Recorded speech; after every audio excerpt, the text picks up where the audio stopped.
gente fala com relação ao planejamento estratégico e quando a gente fala com relação à construção de cenários, a ideia é justamente pensar no futuro e explorar aquilo que é impensável nesse momento.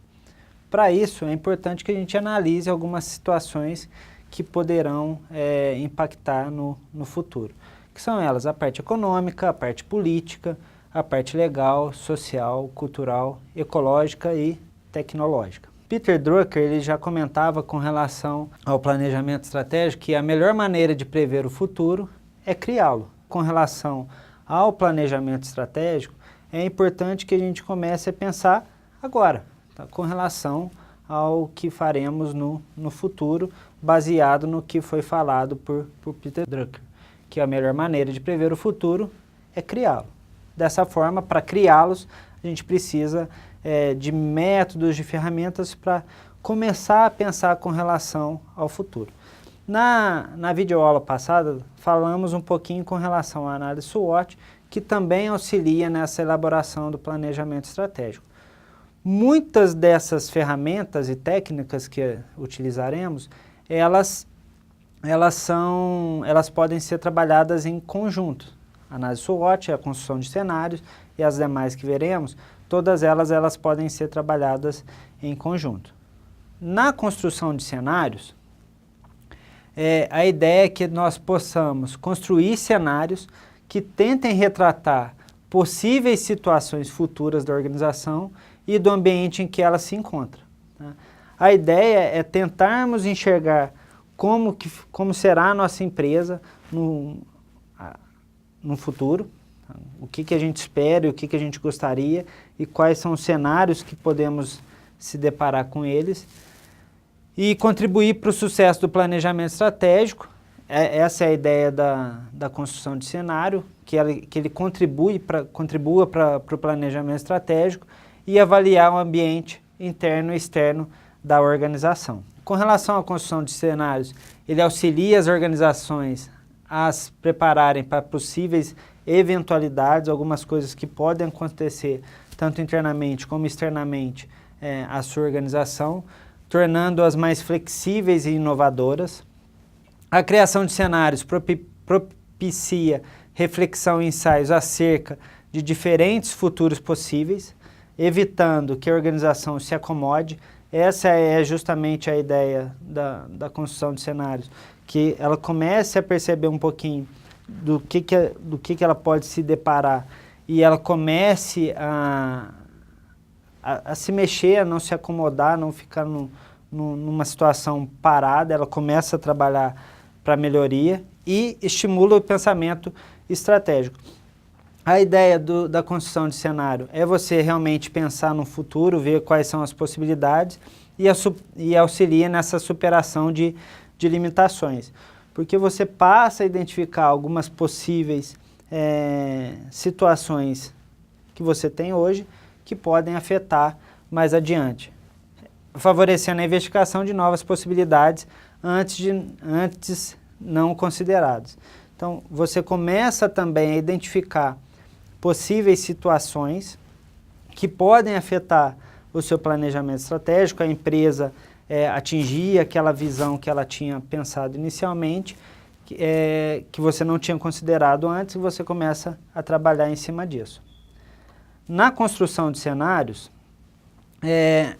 você não vai eliminar as incertezas ou determinar exatamente a trajetória futura da organização. Mas você consegue colaborar para a restrição de possíveis caminhos para os quais a realidade analisada pode evoluir. Então, a ideia da construção de cenários é você conseguir elaborar esses cenários futuros que a sua organização poderá se deparar e trabalhar em cima deles. Além disso, ela explora algumas alternativas que se mostram mais prováveis de ocorrer. Então, quando a gente constrói essa série de cenários, a ideia não é você eliminar as incertezas ou as tendências, mas que você construa os cenários, que você possa começar a trabalhar em cima disso, prevendo o que você vai realizar. É um exercício de prospecção, tá? Não, a gente não está fazendo nenhuma predição do que vai acontecer. Você está propondo alguns cenários que podem acontecer e é um exercício que você faz de prospecção que analisa a influência no presente, tá?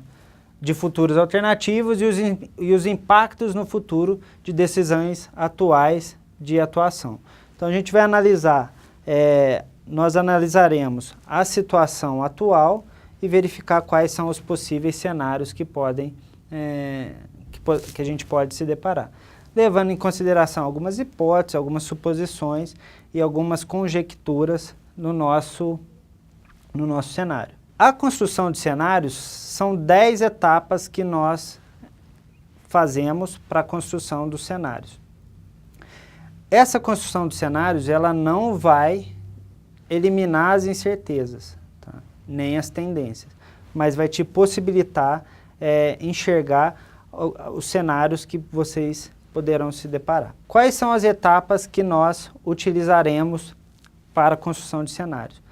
Como eu comentei no vídeo de apresentação, essas etapas elas também estão descritas no livro do ForPDI, que vocês podem fazer o download. Inicialmente, você necessita definir o escopo, identificar os principais stakeholders, quem são seus clientes, quem são seus fornecedores, quem são todos os atores dentro do seu contexto. A terceira etapa é identificar as tendências básicas. Então, uma das ferramentas nessa etapa que você pode utilizar é com relação à análise PESTAL, onde você vai olhar a parte política, a parte econômica, a parte tecnológica, a parte ambiental, as questões legais. Isso tudo você faz nessa identificação de tendências básicas. Você pode identificar as incertezas chaves que podem afetar o seu negócio. São essas incertezas que depois nós atuaremos tentando mitigar a probabilidade dela acontecer. A quinta etapa é construir temas iniciais para os cenários. É você começar a discutir um pouquinho com relação a isso, e nesse momento nós não temos os cenários ainda, tá? Isso é importante frisar. Depois, a sexta etapa é você checar a consistência e a plausibilidade desses possíveis cenários. Na sétima etapa, desenvolvimento de cenários de aprendizagem. A oitava etapa é você fazer a identificação de necessidades de pesquisas. Na nona etapa é desenvolver modelos quantitativos e na 10ª etapa é você evoluir para os cenários de decisão. Todas essas etapas, elas estão detalhadas também no nosso livro, tá? Então, caso vocês queiram, vocês também podem analisar item por item com relação a essas etapas. A ideia da construção de cenários é que nós tenhamos a possibilidade de enxergar realmente um futuro, tá? De tentar entender e tentar pensar no quais cenários que nós nos deparemos. Eles vão propiciar que enxerguemos essas possibilidades futuras, de futuros alternativos e que vão balizar a criação dos planos de ação operacionais de agora. Então, os planos operacionais de agora, eles vão ser baseados nesses futuros que nós pensamos. É importante que esses cenários eles sejam como arquétipos. O que é isso? É que ele descreva genericamente diferentes futuros, tá? E não variações de um deles.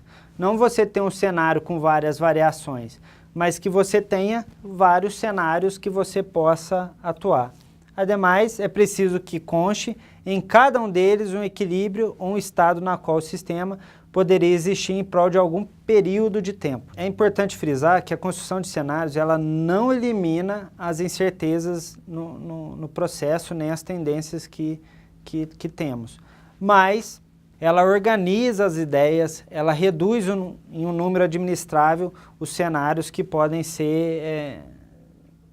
acontecer. Então, quanto mais apurada for a análise, maiores as chances de realização de uma boa estratégia e de elaboração de um plano de ação consistente. Bom, os benefícios com relação à construção de cenário, eles não estão nos cenários complexos, mas no processo de desenvolvimento em si.